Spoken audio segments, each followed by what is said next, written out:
Hey guys, it's Trevor of Dynojet. Today I'm going to show you the cleaning process of the R2C Series air filter offered by Dynojet to keep your UTV running clean and running mean. The cleaning process of these air filters is actually pretty easy. All we're going to do today is spray it down with some simple green and rinse it off in a bucket of water. The nice thing about these filters is we do not have to oil them afterwards, and you can use pretty much any all-purpose cleaner due to the synthetic material that this is made out of. All we're going to do, saturate the filter.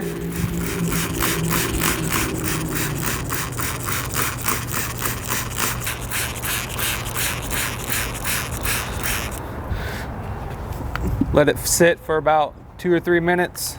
After you let it sit for a couple minutes, let the simple green do its job. Last step is just to rinse it off.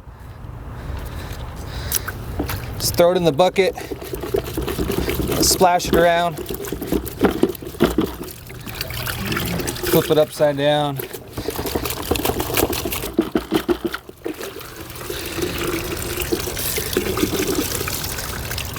Try to get all the water out that you can.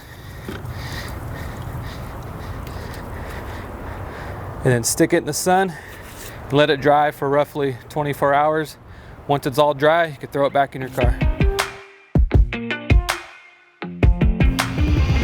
And that's it. The cleaning process of the R2C Series air filter is complete. The cleaning process is the same for your X3s, your Honda Talons, and all your Polaris Razors.